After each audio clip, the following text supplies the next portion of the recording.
Tuhan dulu, jadi Tuhan senang. Nah, itu dia. Tuh, mantap. Karen yang ngomong.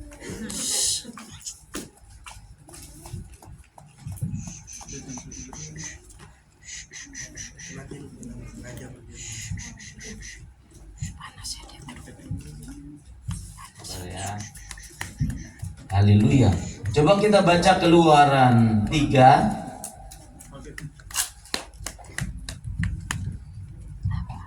Keluaran 3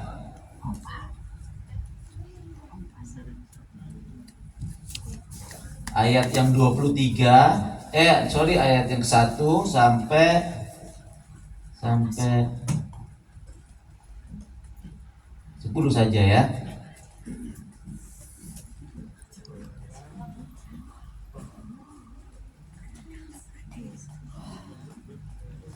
Oke, yuk kita baca bersama-sama. Saudara baca yang genap, saya yang ganjil. Demikianlah firman Tuhan. Lembaga Alkitab Indonesia memberikan tema Musa diutus Tuhan. Adapun Musa, ia biasa menggembalakan kambing domba Yitro mertuanya, imam di Median. Sekali ketika ia mengiring kambing domba itu ke seberang padang gurun, sampailah ia ke gunung Allah, yakni gunung Horeb. Lalu malaikat Tuhan menampakkan diri kepadanya di dalam menyala api yang keluar dari semak duri. Lalu ia melihat dan tampaklah semak duri itu menyala, tetapi tidak dimakan api. Musa berkata, baiklah aku menyimpang ke sana untuk memeriksa penglihatan yang hebat itu. Mengapakah tidak terbakar semak duri itu? Ketika dilihat Tuhan bahwa Musa menyimpang untuk memeriksanya, berserulah Allah dari tengah-tengah semak duri itu kepadanya. Musa, Musa, ia menjawab, ya Allah. Lalu ia berfirman, janganlah datang dekat-dekat. Tanggalkanlah kasutmu dari kakimu, sebab tempat di mana engkau berdiri itu adalah tanah yang kudus. Lalu ia berfirman, akulah Allah Abraham, Allah Ishak dan Allah Yakub. Lalu Musa menutupi mukanya sebab ia takut menghadap Allah.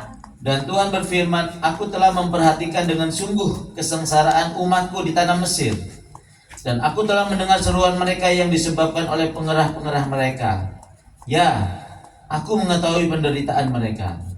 Sebab itu aku telah turun untuk melepaskan mereka dari tanah Mesir dan menuntut mereka keluar dari negeri itu ke suatu negeri yang baik dan luas, suatu negeri yang melimpah limpahan susu dan madunya, ke tempat orang Kanaan, orang Het, orang Amori, orang Feris, orang Hewi, dan orang Yebus. Sekarang seruan orang Israel telah sampai kepadaku, juga telah kulihat betapa kerasnya orang Mesir menindas mereka. Sama-sama. Jadi sekarang pergilah, aku mengutus engkau kepada Firaun untuk membawa umatku orang Israel keluar dari Mesir. Amin. Haleluya. Saudara terkasih dalam kasih Tuhan, kalau kita lihat firman Tuhan dari Kejadian sampai Wahyu, ya, sebenarnya sederhana, yaitu apa? Tuhan itu merindukan punya keluarga besar, ya. Keluarga besar itu menjadi penyembah Dia, ya. Terus Tuhan itu rindu keturunannya itu, keluarganya itu hidupnya bahagia. Makanya Dia disebut Bapa. Ada nggak Bapa yang sukacita melihat anaknya menderita? Ada nggak? Ada. Kekurangan, hidupnya miskin, bayar ini, bayar itu nggak bisa, beli ini, beli itu nggak bisa, hidup layak aja nggak bisa. Terus ada nggak bapaknya itu sukacita lihat anaknya kecelakaan, dia ketawa-ketawa, disenang, bahagia? Ada nggak? Nggak ada. Jadi ini gambaran bapak itu rindu waktu penciptaan Adam dan Hawa, ya, beranak cuculah dan penuhilah bumi, ya kan? Terus Allah itu ingin keluarganya itu bahagia. Bapak ingin anak-anaknya bahagia. Tetapi ada oknum yang nggak senang. Dia ingin menggagalkan rencana Bapa di surga. Dia ingin menggagalkan rencana Allah. Yaitu namanya Satan, si iblis, si ular tua. Makanya firman Tuhan berkata, celakalah engkau hai bumi, sebab si iblis, si ular tua itu dicampakkannya, dilemparkannya kepadamu dengan geramnya. Lalu naga si ular tua itu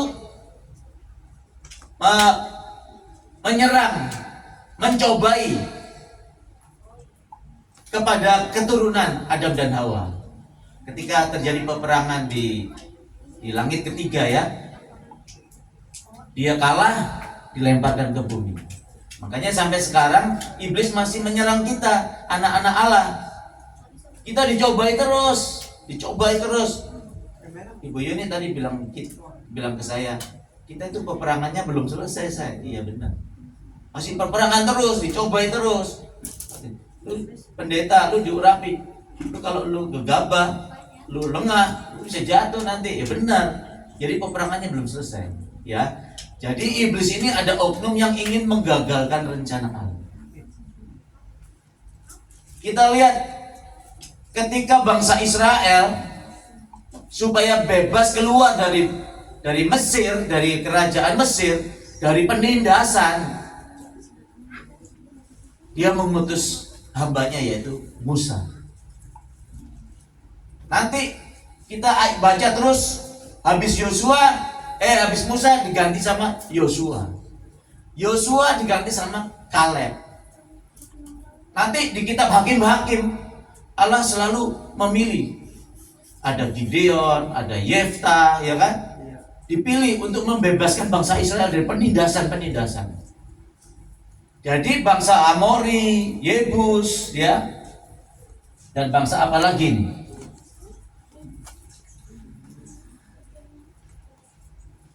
Orang Het, orang Feris, orang Hewi, orang Yebus. Itu adalah suku-suku atau bangsa-bangsa, ya. Kalau mau kita artikan, yang sudah dipengaruhi oleh iblis. Jadi dia nggak percaya kepada Allah. Jangan dikira Allah Israel dulu belum ada, sudah ada Allah Israel, sudah memberitakan. Yaitu dari perjalanan hidup Abraham. Seorang hamba, seorang manusia yang hidupnya benar, taat kepada Tuhan, mengasihi Tuhan. Nabi Musa, Yosua, Kaleb, terus Gideon, Yefta, semua itu sudah mereka melihat semua. Waktu bangsa Israel perang dengan bangsa Filistin, mereka melihat bahwa Allahnya Israel itu Allah yang hebat. Ketika tabut Allah itu dibawa ketika perang kalah orang Israel, si izin Tuhan kalah karena orang Israel itu ada yang nggak kudus hidupnya, ya, sehingga tabut itu direbut sama bangsa Filistin, ditaruh di Asdod. Itu patung Dakon dewanya itu pagi-pagi orang Filistin bangun, patungnya itu kepalanya jatuh, terpenggal. Siapa yang menggal patung itu? Nggak ada. Dia ngakuin memang. Terus dipindahin ke sana lagi, wah bisul semua. Ya, di kota-kota Filistin ini dipindah-pindahin. Orang yang dimana tabut Allah itu ditaruh, Tuhan murka sehingga orang Filistin semua bisu-bisulan, bernanah, demam, ya. Wah, akhirnya ini pulangin aja gitu. Allah Israel ini Allah yang besar, kita tidak bisa, dewa-dewa kita nggak bisa mengatasinya. Mereka sudah ngakuin, iya kan? Tapi mereka memang lebih memilih berpihak kepada iblis sehingga bangsa Israel ditindas terus. Dia lebih memilih ikutin iblis.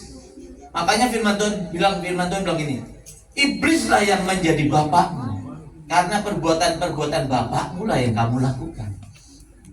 Kita ini kan anak-anak Allah kan, percaya kepada Yesus Kristus, kita sudah jadi anak-anak Allah. Jangan sampai statusnya itu nanti dirubah, kita bukan anak-anak Allah lagi, menjadi anak-anak dunia. Dicoret status kita, anak-anak Allah itu coret. Nah, kalau kita anak-anak Bapa, anak-anak Allah, apa yang Bapa punya, kita punya. Benar nggak? Bapa bilang bumi aku punya, umur panjang di tangan kananku, emas perak ada di tangan kiriku, ternak aku punya, semua binatang di udara, di bumi, hidup di bawah bumi, di air, punyaku, kata Tuhan. Jadi apa yang Bapak punya kita harus miliki, kita harus hidup layak, kita harus hidup diberkati, kita harus dipelihara Tuhan. Tapi ada satu oknum yang nggak senang kita dicobai terus, sehingga kita sometimes atau seringkali kita gagal untuk hidup mengikuti rencana Allah, menggenapi rencana Allah. Sebagai anak-anak Allah, kita melakukan bohong, ya kan? Lebih baik dimarahin orang tua daripada kita bohong, dosa sama Tuhan. Lebih baik dimarahin orang tua, lebih baik disabetin. Saya dulu anak yang paling sering disabetin sama papi. Tiap hari nggak ada hari nggak disabetin. Lebih baik disabetin daripada bohong, dosa sama Tuhan. Iya kan? Kalau yang kerja korupsi, ya data dimanipulasi, bisa aja. Pokoknya penuh kebohongan, penuh kelicikan hidup ini. Cara-cara dunia yang dilakukan. Nanti hidupnya di luar sana nggak benar. Saya dulu ya saudara, saya dulu nggak benar saudara. Namanya ganti-ganti perempuan, saya dulu begitu. Ditipu iblis, kerja 10 hari 48 juta, sebulan berapa? 10 hari loh itu. Papanya Erika itu pernah pergi sama Om. 10 hari Om 48, dia 48. Coba. Begitu diberkatinya, tapi iblis tipu. Akhirnya suka ke diskotik, iya kan?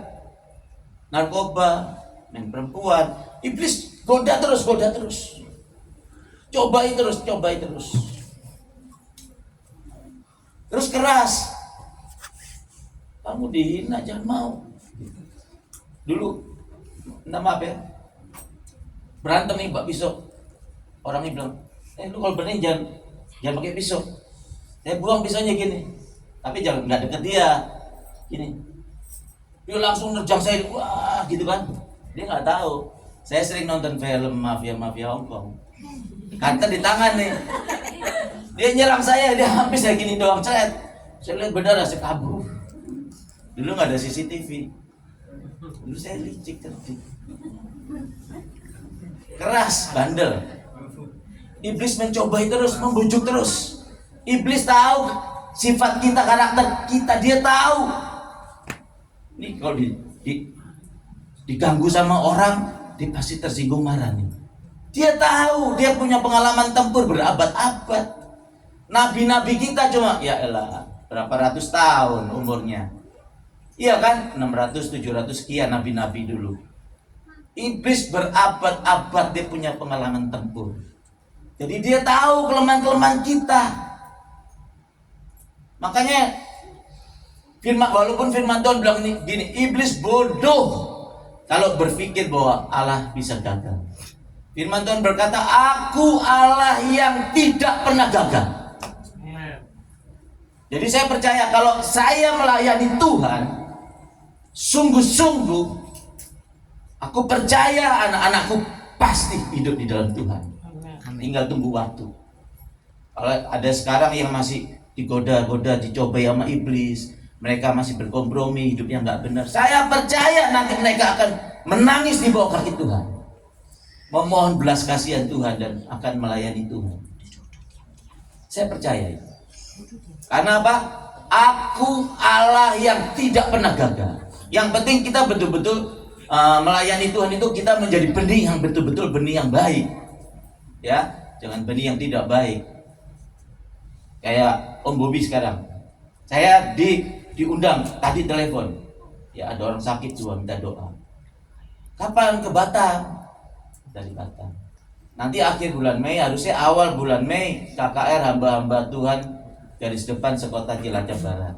Tapi saya minta tolong diundur Mei minggu terakhir. Ya kan? Batam minta pelayanan. Yang minggu yang lalu lagi telepon lagi dari EWA dari Lampung Timur. Natal ya. Ada 17 gereja, KKR gabungan Pak Bobi gini. Oh iya, nanti ya kira-kira bulan Agustus ya. Jadi jadwalnya padat nih. Di Cilacap minta, di Ambon minta, di Batam minta. Iya kan? Jadi padat, saudara.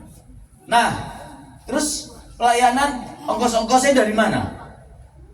Tuhan sediakan semua. Kalau kita punya hati yang benar sama Tuhan, menjadi benih yang baik, kita pasti menuai benih yang baik. Pohon yang baik pasti berbuah yang baik. Nggak ada pohon yang baik mengeluarkan buah yang tidak baik, nggak ada. Pohon yang baik pasti mengeluarkan buah yang baik. Nah, jadi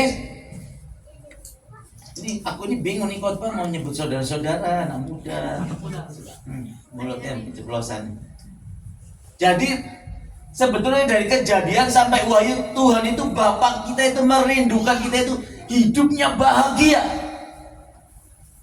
Dia utus nabi-nabinya. Nah, jadi kita harus mengerti rencana Tuhan dalam kehidupan kita. Gak mungkin, Jeffrey dilahirkan oleh Pak Karya dan Ibu Susi. Semuanya itu tidak ada yang kebetulan. Firman Tuhan berkata, aku sudah mengenal engkau sejak engkau dirajut di kandungan ibumu. Aku sudah mengenal engkau. Nanti dikasih nama siapa itu Tuhan udah tahu. Hidupnya Jeffrey nanti dari bayi, nanti SD, SMP, SMA, kuliah, kerja, begini, punya istri ini, anaknya begini, sekian, ini hidupnya begini. Tuhan itu sudah tahu dan Tuhan sudah rencanakan. Karena apa? Firman Tuhan berkata apa? Jalan hidupmu terlukis di telapak tanganku. Jalan hidup Tuhan itu terlukis jalan hidup kita itu terlukis di telapak tangan Tuhan. Sudah dilukis, sudah direncanakan dan sudah ditentukan. Untuk apa? Coba ditentukan untuk apa? Untuk bahagia.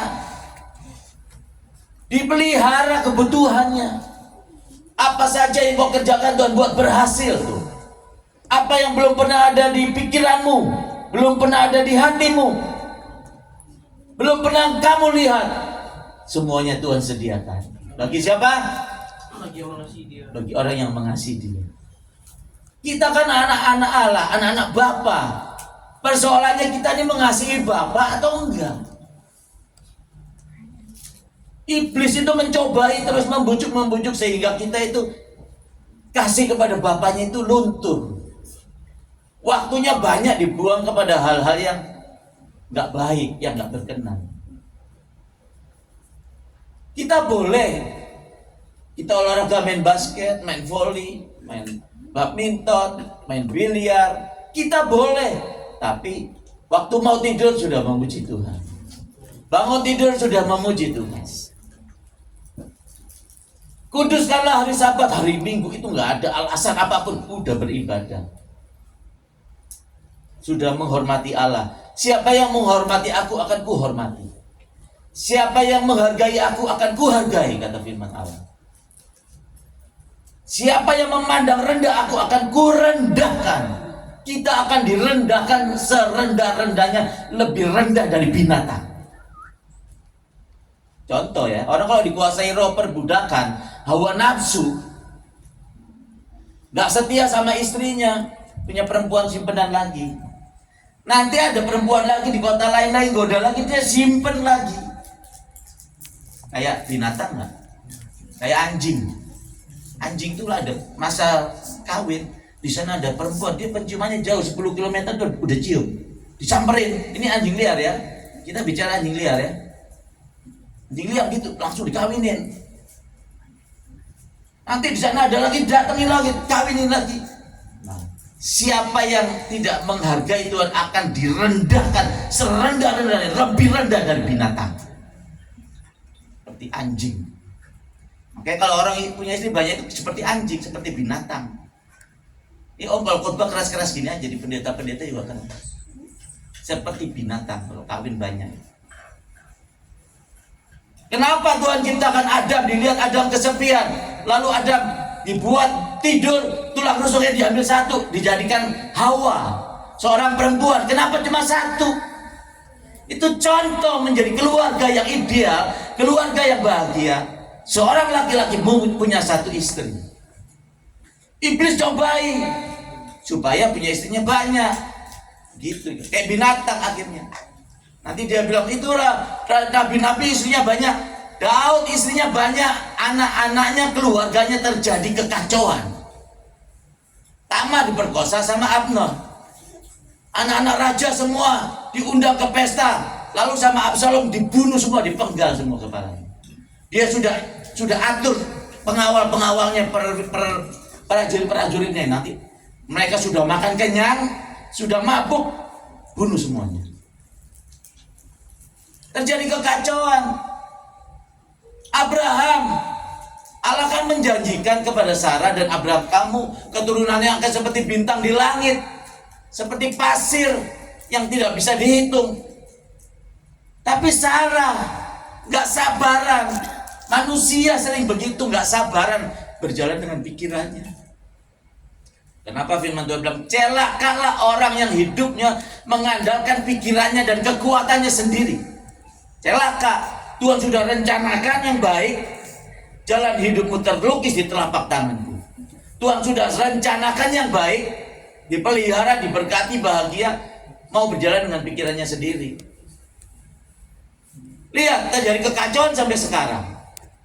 Sarah hampiri ini budakku ini, jadi keturunan Mesir, dihampiri, akhirnya terjadi kekacauan sampai sekarang. Iya kan? Allah itu pengen, Bapak itu pengen kita tuh bahagia.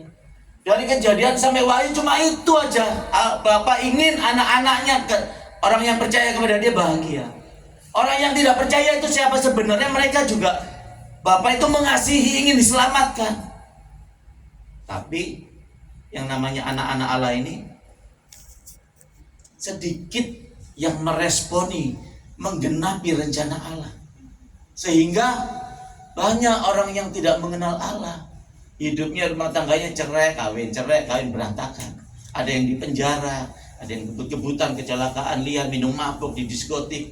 Iya kan? Narkoba. Banyak mereka hidupnya kacau. Kenapa? Kita tidak menggenapi rencana Bapa. Kalau kita menggenapi rencana Bapa, satu orang nih datang, saudara kita siapa ya yang nggak pernah gereja diajak? Kalau kita nggak jadi sahabat, firman Tuhan berkata, kalau sahabat yang ngajak pasti dia mau. Kita deketin, bersahabat, berteman, ya kan? Kalau kamu Yahudi, aku Yahudi. Kamu Yunani, aku Yunani, ya kan? Artinya apa? Kita menyelami kehidupan dia, bukan ikut-ikut. Dia narkoba, minum mabuk, kita ikut.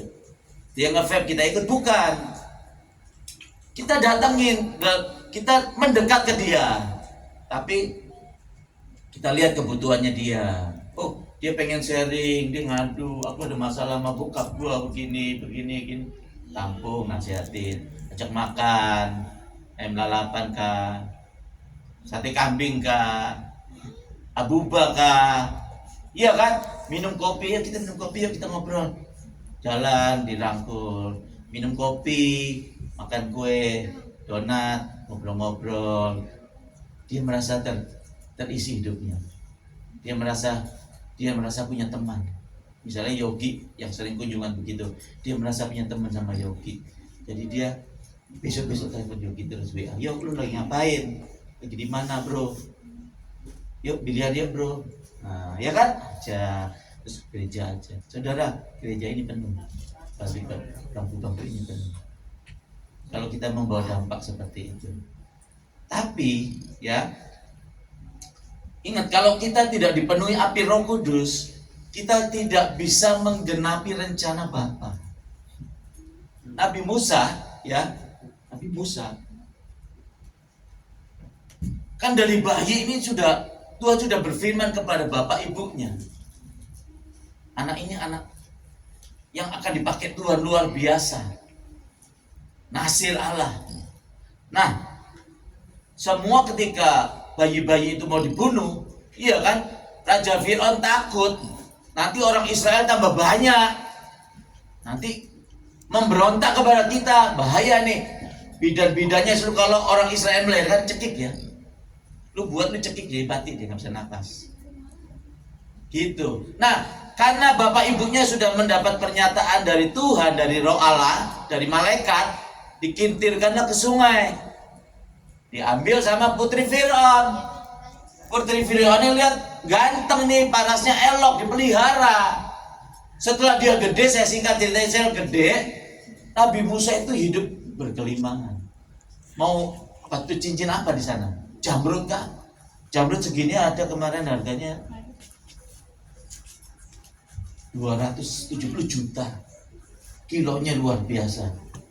Nah, Nabi Musa mau pakai permata-permata berlian seperti itu, emas, kalung yang gede-gede begini, semua ada. Pakai kain lenan yang terhalus. Makan mau buah apa aja ada. Dayang-dayang selir yang apa aja dia temenin. Hidupnya bahagia. Tapi dia mengerti, ada waktunya dia mengerti bahwa penghakiman itu di tangan Allah. Gue bisa neraka nih kalau begini terus. Ya udah, tinggalin kehidupan nyaman, kehidupan pesta pora di istana, ditinggalin. Dia memilih hidup dengan bangsa Israel di gurun, yaitu apa? Berjuang bersama-sama orang Israel. Dia menggenapi rencana Bapa, rencana Allah. Dia membawa bangsa Israel ini keluar dari perbudakan tanah Mesir. Nah, ketika Nabi Musa itu berjumpa dengan apa itu? Api yang menyala, semak belukar kok terbakar. Tapi enggak ada nyala api, semak belukarnya enggak terbakar, hangus. Wah, dia tertarik. Dia hampiri, dia lihat. Wah, ternyata di situ Allah berfirman, Musa, jangan mendekat, jangan terlalu dekat. Tanggalkan kasutmu itu, karena di mana kamu berdiri itu adalah kudus. Kalau terlalu dekat nanti mati Nabi Musa. Akhirnya Musa takut kan, ditutupi. Akulah Allah Abraham, Allah nenek moyangmu. Iya kan? Disitulah perjumpaan Nabi Musa dengan Allah. Punya perjumpaan secara pribadi.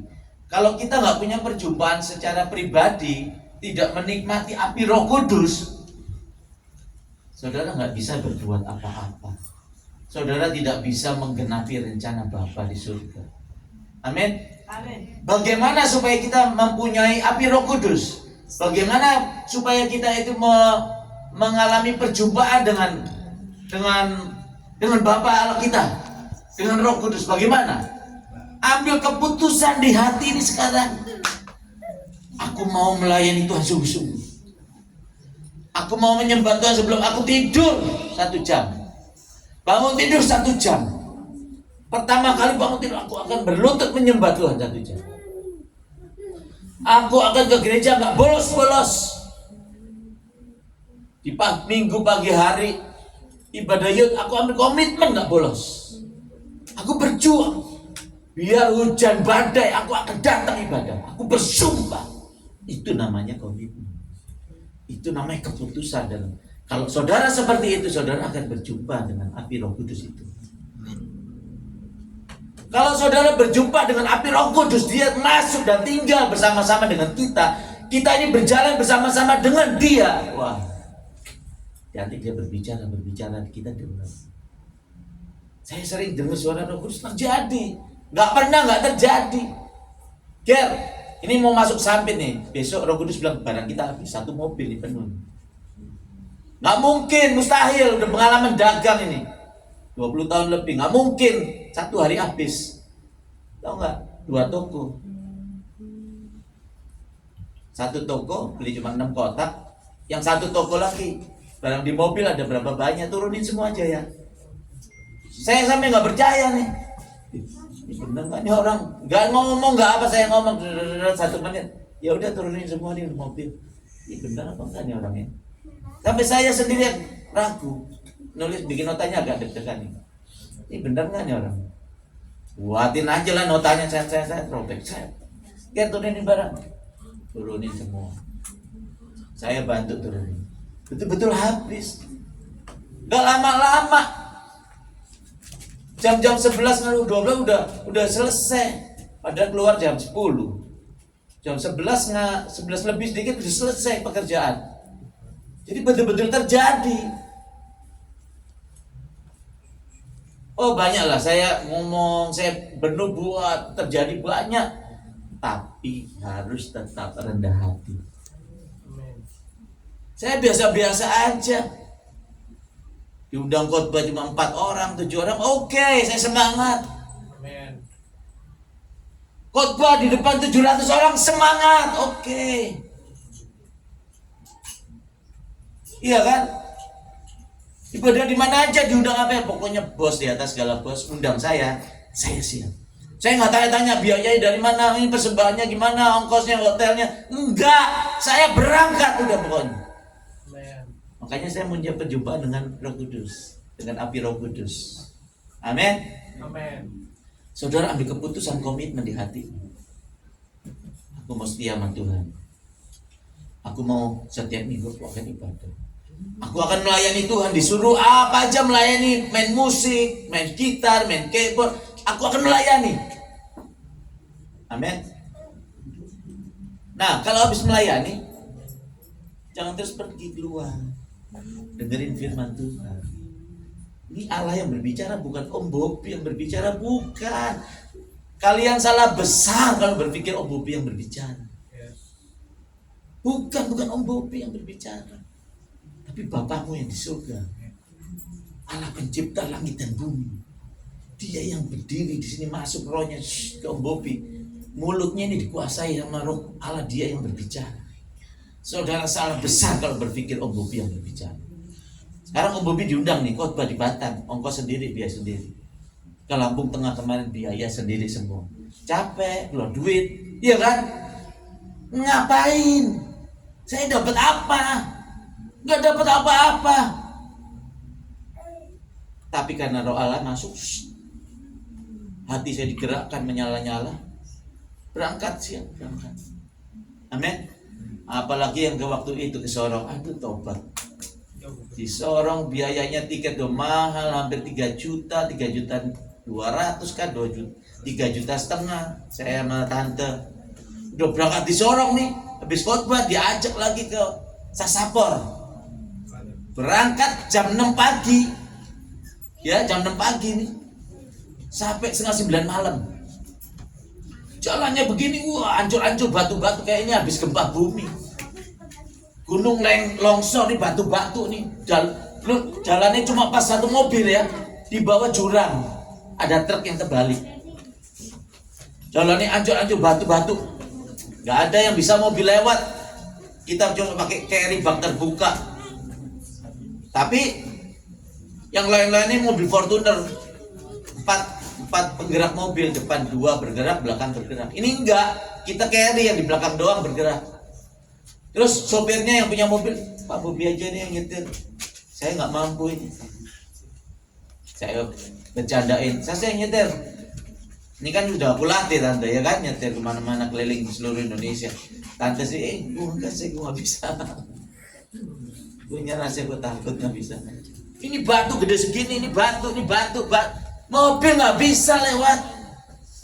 Saya berdoa dalam nama Yesus. Hei engkau ban mobil, kamu harus berjalan seperti kuda dalam nama Yesus. Jalan kayak kuda.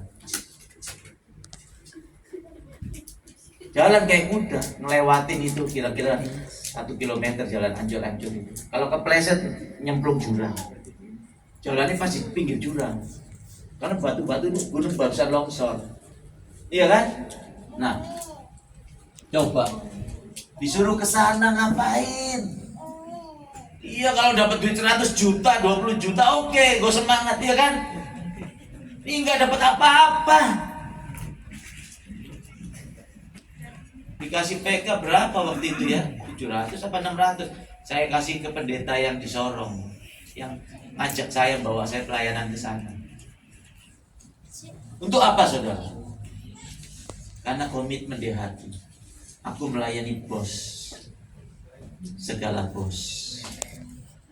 Aku pasti menuai. Amin.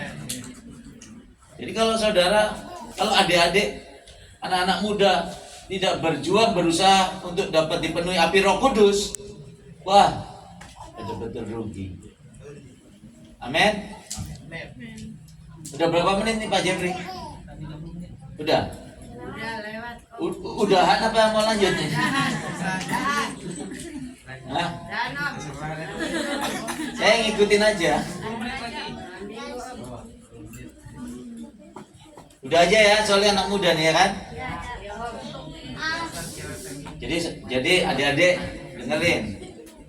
Jadi mengundang, mengajak, ayo sama Tuhan yang sungguh-sungguh. Ajak teman-teman ibadah. Kalau hari Minggu, hari Sabtu Yud ini datang ibadah. Saya kasih tahu Tuhan itu tidak pernah gagal. Tuhan nggak sulit untuk memulihkan keadaan kita, nggak sulit enggak. Buat manusia mustahil kata firman Allah. Dengar nih, buat manusia mustahil. Coba, tapi tidak ada yang mustahil bagi Allah. Amin. Tidak ada yang mustahil bagi orang yang percaya. Firman Tuhan bilang yang rusak Tuhan dandani. Tuhan betulkan. Amin. Amin. Jangan kita putus asa. Iblis sudah bersorak-sorak, dia menang. Dia sudah menghancurkan kehidupan kita. Rumah tangga kita Tuhan, dia dihancurkan nama iblis. Iblis sudah bersorak-sorak, dia berpikir dia sudah menang. Iblis bodoh kata firman Allah. Aku Allah yang tidak pernah gagal. Semudah membalik tangan nih kalau Tuhan mau memberkati kita, mau memulihkan kita. Keluarga yang hancur Tuhan mau pulihkan, semudah membalik tangan buat Tuhan. Persoalannya kita harus mengalami berjumpa dengan api Roh Kudus. Amin. Kalau orang yang berjumpa dengan api Roh Kudus kelihatan. Suka beribadah, dia mengejar kebenaran, dia rindu firman Allah. Dulu om waktu dilawat Roh Kudus, wah ikut seminar, KKN di mana-mana. Morris Rulo datang, Reinhard Bonke datang, Benny datang, wah semana aja datang rindu. Terus beli buku-buku rohani, baca Alkitab, suka menyembah. Jadi ada perubahan kelihatan. Orang yang dipenuhi Roh Kudus kelihatan. Amin. Haleluya. Saya undang pemain musik, worship leader, singer.